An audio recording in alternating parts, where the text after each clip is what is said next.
бояд гуфт ки ба хотири баланд бардоштани сатҳи маърифатнокӣ ва завқи бадеии аҳолии мамлакат, хусусан ҷавонону наврасон аз ҷониби муассисаҳои соҳаи фарҳанг дар 10 соли сипарӣ гардида 900 номгӯи адабиёти бадеию бачагона нашр ва ба китобхонаҳо дастрас карда шудааст. Дар ин давра бо дастури роҳбари давлат 3 млн 200 000 нусха китоби тоҷикони Аллома Бобоҷон Ғафуров ва шоҳномаи безаволи Абулқосими Фирдавсӣ чоп ва ба аҳолии мамлакат ройгон туҳфа карда шуд.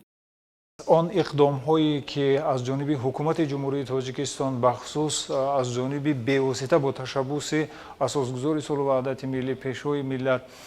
ҷиҳати баландбардоштани маънавиёти мардум тавассути оммавигардонии китоб, тавассути баландбардоштани завқи китобхонӣ ва китобдорӣ дар ҷомеа тадбирҳои амалӣ гардиданд ки назир надоранд. Яъне ба ҷомеа, яъне ба ҳар як хонаводаи тоҷик ройгон тақсим кардани китоби Аллома Бобоҷон Ғафуров Тоҷикон ва тавре медонед имсол, яъне шоҳномаи безаволи ҳаким Фирдавсӣ ба ҳар як хонаводаи тоҷик яъне тақдим карданаш, ин аллакай ана ҳамон тадбирҳои амалии ин иқдом ҳаст ва ҳамаи ин тадбирҳо ҷиҳати баландбардоштани маънавиёт ва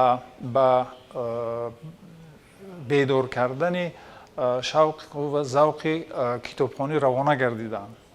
боиси ифтихори мост ки гузаштагони некноми мо ориёиҳо ба ҷаҳониён забону фарҳанг, илму ҳунар, оину санъатҳои бою рангини башардӯстона, аз ҷумла Наврӯз инчунин анъанаҳои пешрафтаи давлатдорӣ, яъне тамаддуну фарҳанги ҷовидонаро ба мерос гузоштаанд. мо вазифа дорем ки дар баробари ифтихор кардан аз мероси оламшумули аҷдодии худ онро соҳибӣ кунем, омӯзем, идома диҳем ва барои наслҳои оянда ҳамчун ганҷинаи бебаҳои ҳувиятсоз ба мерос гузорем. мо бояд ифтихор дошта бошем ки аҷдоди хиратманди мо пиндори нек, гуфтори нек ва кирдори некро ҳамчун арзиши бузурги инсондӯстона шиёри зиндагии худ қарор доданд. баҳри бедории фикру андеша ва дӯст доштани китоб ҳамзамон рӯй овардан ба асарҳои мондагори шоирону нависандагон ҳамасола аз ҷониби Вазорати фарҳанги ҷумҳурии Тоҷикистон намоишфурӯш ва намоишгоҳҳои ҷумҳуриявӣ ва байналмилалӣ ташкил ва баргузор гардида, ба ин васила намунаҳои беҳтарини асарҳои нависандагон муаррифӣ мегарданд.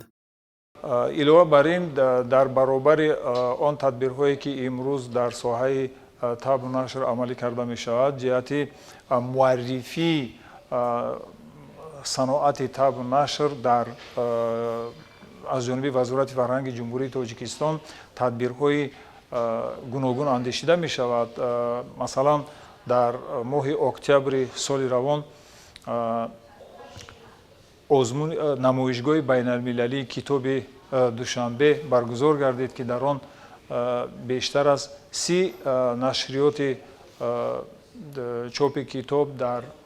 чӣ дар дохил ва хориҷи мамлакат иштирок намуданд ва яке аз дастовардҳои соли равон дар он аст, ки китоби Мавлоно ва тамаддуни инсонӣ,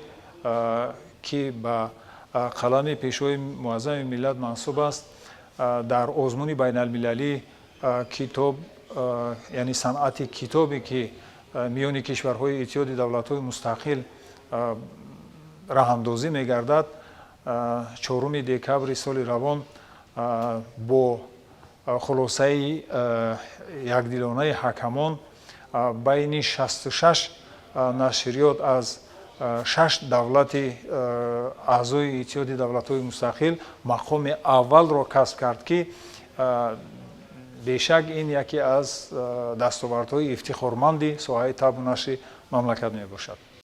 ҷашни Наврӯз, ки имрӯз мақоми байналмилалӣ гирифтааст, меҳргон, сада ва тиргон, ки таҷассумгари андешаҳои инсондӯстӣ ва бузургдошти табиат мебошад ва анъанаҳои давлатдории гузаштагони ориёи мо, ки дар таърихи башарият нақши мондагору таъсиргузор бозиданд, асоси ҳувият ва асолати мо тоҷикон мебошанд. боиси ифтихору сарфарозист, ки пешвои миллат ба ҳукумати мамлакат ва мақомоти иҷроияи ҳокимияти давлатии шаҳри Душанбе дастур доданд, ки ҷиҳати дар шаҳри Душанбе бунёд намудани қонун, яъне маркази тамаддуни ориёӣ чораҷӯӣ намоянд. Ҳамчунин президенти ҷумҳурии Тоҷикистон пешвои миллат муҳтарам Эмомалӣ Раҳмон бо дар назардошти фалсафаю ҳикмати ҷовидонаи Наврӯз, суннату анъанаҳои башардӯстонаи он ва истифодаи онҳо барои тарбияи наслҳои оянда дастур доданд, ки дар шаҳри Душанбе маркази байналмилалии Наврӯз бунёд карда шавад. Тибқи супоришҳои роҳбари давлат бо ҷалби олимону донишмандон консепсияи марказҳои зикршуда дар асоси анъанаҳои меъморӣ ва шаҳрсозию шаҳрдории бостонии тоҷикон таҳия ва ба ҳукумати мамлакат пешниҳод мегардад.